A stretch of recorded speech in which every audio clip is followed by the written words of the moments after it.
Help एक छोटा सा वर्ड है, 4 लेटर्स का एक वर्ड है help, but it means a lot. ये तो आप भी जानते हैं। कभी भी अगर आप किसी सिचुएशन में फंसे हैं या कहीं पर भी आपको कभी भी किसी की मदद की जरूरत है, तो have you ever shouted help? हम सबसे पहले बच्चों को दूसरों की हेल्प करना सिखाते हैं। क्यों सिखाते हैं? ताकि वो अपने पास ऐसे एनवायरनमेंट को इंकलकेट कर सकें जिसमें उन्हें वो सॉफ्ट फीलिंग्स रहें कि जैसे कल को कोई और फंसा है, हो सकता है हम फंसे, अगर आज हमने किसी की हेल्प नहीं करी तो कल हमें भी हेल्प नहीं मिलेगी। हम अपने बच्चों को बहुत बेसिक सिखाते हैं और हम भी सीखते हैं। अगर आज आप किसी को मदद के लिए हाथ बढ़ाते हैं तो कहीं ना कहीं वो घूम कर आप तक आता है और वो मदद का हाथ आपकी तरफ भी बढ़ाया जाएगा। ठीक है, आप कभी इन्वेस्ट के पर्पज से ना सोचें कि ठीक है, नहीं मैंने किसी की हेल्प कर दी, मुझे नहीं चाहिए। हो सकता है किसी और फॉर्म में आपकी मदद हो, क्योंकि कहीं ना कहीं आपके जो पॉजिटिव, आपके अच्छे काम हैं वो आपको रीपे जरूर करते हैं। और ये हमारा माइंडसेट है। हम सोशल वर्किंग क्यों करते हैं? हमें दूसरों पर दया क्यों आती है? हमें दूसरों को मुसीबत में देख के दुख क्यों होता है? ये हमारी ह्यूमन फीलिंग्स हैं। और अगर इन्हीं फीलिंग्स को कायम रखते हुए हम वर्ल्ड में एक सौहार्द एनवायरनमेंट बना सकते हैं तो उसमें कोई हार्म नहीं है। हम छोटी छोटी हेल्प से एक बड़ा डिफरेंस क्रिएट करते हैं। छोटी छोटी हेल्प्स एक दूसरे को करीब लाती हैं। मैं आपको एक इंसिडेंट एक्सप्लेन करती हूँ। मैं एक बार बेसमेंट के थ्रू कहीं जा रही थी और मैंने वहां पर देखा कि एक मोटरसाइकिल के पास एक पैकेट पड़ा हुआ था। वो एक डिलीवरी कोरियर पैकेट था and it was sealed pack, और वो एक बैंक का डॉक्यूमेंट था। इतनी मोटी बुकलेट थी और वो जिनके नाम में थी उनका नाम, एड्रेस, फोन नंबर सब उस पर लिखा हुआ था। अगर मैं अपने आप स्ट्रेट फॉरवर्ड होती, मुझे लगता कि नहीं ठीक है, होगा किसी का, मैं वहीं उसको डालकर आगे जा सकती थी। एक ऑप्शन ये था मेरे पास। दूसरा ऑप्शन था, मैंने उस पैकेट को उठाया और मैं उसे अपने साथ घर लेकर आ गई। और घर आने के बाद उस पे जो फोन नंबर मेंशन था, मैंने उनको फोन किया। उन्हें मैंने बताया कि ये जो पैकेट है, मुझे ऐसे ऐसे आपका एड्रेस मिला है। So he was so delighted to know कि उनका पैकेट सेफ है और किसी के पास है, और मैंने उनको कॉल किया है। नेक्स्ट डे वो आए, उन्होंने मुझसे वो पैकेट लिया और आपको मैं बता नहीं सकती कि हाउ हैप्पी आई वाज। हो सकता है वो डॉक्यूमेंट उन्हें बैंक से दोबारा भी मिल जाता, वो कंप्लेन करते कि भाई हमारा पैकेट गुम हुआ है या कहीं खो गया है, आप हमें दोबारा भेजिए, तो उनको रीसेंड हो जाता और दोबारा मिल जाता। लेकिन उसके लिए टाइम, एफर्ट्स, एनर्जी, बहुत कुछ चला जाता। हो सकता है किसी कोरियर वेंडर से वो पैकेट बाय मिस्टेक गिर गया हो। तो उसके बाद जो फीलिंग थी ना, वो मुझे बस इतनी थी कि आई कुड हेल्प समबडी।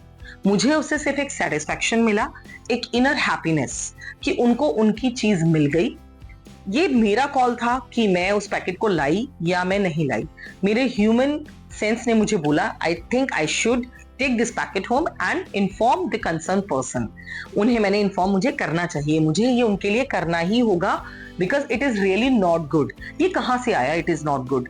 हमने कभी ना कभी बचपन में सीखा होगा, अपने पेरेंट्स से सीखा होगा, टीचर्स से सीखा होगा, अपने आसपास के लोगों से सीखा होगा।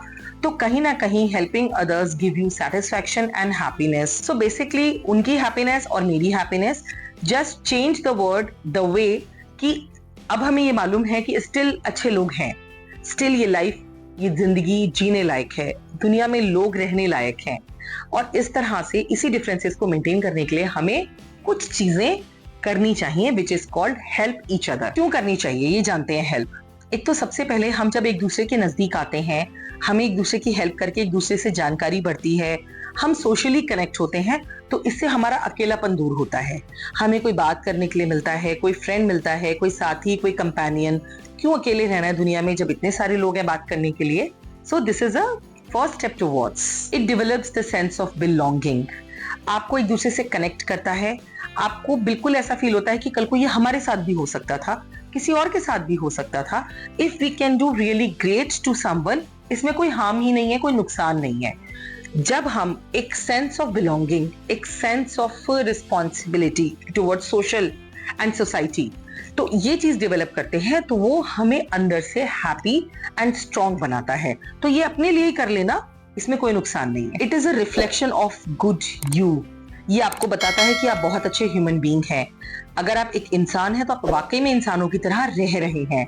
जो आपको सीख दी गई है अपने पेरेंट्स और टीचर्स के थ्रू, या जो आपने लाइफ से सीखा है, उसका आप बहुत अच्छा यूटिलाइजेशन कर रहे हैं। सो इतनी अच्छी फीलिंग फील करने के लिए we should help each other. Of course आपके सोशल कनेक्शंस तो बनते ही हैं, आपकी एक इमेज भी बनती है और उससे आपको लोग प्रेज करते हैं, पसंद करते हैं।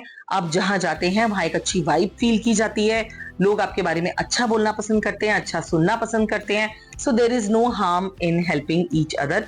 इतनी सी हेल्प करके इतने सारे फायदे हो रहे हैं, सोचिएगा जरूर। ये हमारा मोराल बूस्ट करता है, हमें आगे एक नया काम उतना ही अच्छे तरीके से करने की प्रेरणा मिलती है। जब हमें कोई थैंक यू कहता है और उसके चेहरे पे हमें स्माइल नजर आती है कि हमारी इतनी सी हेल्प उनके लिए इतनी इंपॉर्टेंट लगी थी, तो आगे भी हमें हेल्प करते रहना होगा और हमें ये स्माइल लोगों के चेहरे पे लाती रहनी होगी। क्या आपने फील करते हैं कि जब लोग आपके आसपास खुश होते हैं, अच्छे लोग होते हैं, तो कितना पॉजिटिव एनवायरनमेंट होता है आपके घर का, आपके ऑफिस का, आपके स्कूल का, आपके वर्क प्लेस या कहीं का भी। जहां भी आप जाते हैं, अगर आप खुश हैं, आप अच्छे हैं, तो आपको अपने आसपास भी खुशियां और अच्छे लोग दिखाई देते हैं। और लाइफ में ऐसा लगता है कि इसी को तो जिंदगी कहते हैं, ऐसे ही जीना चाहिए। टीम वर्क होता है। आप मान लीजिए किसी को वर्क प्लेस पे अपनी टीम को हेल्प करते हैं, मे बी आपको नहीं करनी थी, लेकिन अगर आप कर देते हैं और टीम का रिस्पॉन्स बहुत अच्छा आता है, टीम आपको ऐसे लेती है कि this is the person who can help us. वो अपनी प्रॉब्लम्स के लिए आपके पास आते हैं, आप पे बैंक करते हैं, आप पे भरोसा करते हैं, आपकी वजह से उनको लगता है कि कुछ अच्छा हो सकता है, दे आर नॉट अलोन। तो ये जो सेंस है, ये फीलिंग है नॉट अलोन होने की, आइसोलेशन की, ये खत्म हो जाती है। आप भी टीम का पार्ट होते हैं और टीम भी आपकी दोस्त बन जाती है। Helping each other brings overall growth, आपका मेंटल, आपकी पर्सनल ग्रोथ, आपकी इनर हैप्पीनेस, आपका पॉजिटिव एनवायरनमेंट, आपके आसपास के लोग, आपको जिंदगी जीने का जो नजरिया है, वो हर चीज में आपको ग्रोथ नजर आती है, हर चीज पॉजिटिव नजर आती है। और जब हमारे आसपास सब कुछ बहुत अच्छा होता है ना, तो हमारी लाइफ भी बहुत अच्छी होती है। हम अच्छा अच्छा सोच पाते हैं क्योंकि मेंटली हम बहुत स्ट्रांग होते हैं। हमारे पास एक अच्छा मॉरल है, हमें मालूम है हम एक अच्छे इंसान हैं, हमें मालूम है कि हम अच्छा सोच सकते हैं, हम अच्छा कर सकते हैं, and people appreciate us. So in that way जब आप अपनी लाइफ को जीते हैं, तो आप देखिएगा चीजें आपको बहुत आसान लगने लगती हैं और आपको प्रॉब्लम्स दूर और हैप्पीनेस पास लगने लगती है। लाइफ में बहुत सुकून होता है, आपको शांति लगती है कि आपकी लाइफ बहुत सुकून में है। आपको कहीं ज्यादा मारी मारी करने की जरूरत नहीं है, पैसे के पीछे भागना, दोस्त बनाने के लिए स्ट्रगल करना, या सोशल में आपका कोई सोसाइटी में फ्रेंड नहीं है, आपको सोशल होने का मन है, उसके लिए बहुत ज्यादा एफर्ट्स करना, आपको कुछ नहीं करना पड़ेगा। When you are a good human being, लोग आपके पास चलकर खुद आ जाएंगे। वो जानते हैं आप एक अच्छे ह्यूमन बीइंग हैं, they will be your friend. और जो अच्छे ह्यूमन बीइंग होंगे वो आपसे आकर जरूर जुड़ेंगे। जिन्हें लगता है कि इसकी कोई वैल्यू नहीं है, वो अपने रास्ते जा सकते हैं, उसमें आपको भी परेशान होने की जरूरत नहीं है। But yes, if you are a good human being, you will have good human beings around. एक बात आप कभी मत भूलिएगा, जो हम लोगों को बांटते हैं, दुनिया को बांटते हैं, वही घूम फिरकर हमारे पास भी आता है। आप अच्छाई बांटेंगे तो अच्छाई आपके पास आएगी, आप बुराई शेयर करेंगे, बुराई भी आप तक आएगी। अगर आप किसी का राइट ग्रैब करेंगे, किसी का हक मारेंगे, तो आपका हक भी कभी ना कभी जरूर मारा जाएगा। लेकिन अगर आप एक म्यूचुअल अंडरस्टैंडिंग के साथ चलते हैं, बराबरी पे चलते हैं, सबके साथ इक्वल रिलेशन रखते हैं, तो लोग भी आपके साथ वैसा ही रिलेशन मेंटेन करेंगे। So please be a good human being to make your world, your space peaceful, happy, and worth living. All the best, friends. Thanks for watching. Subscribe to our channel.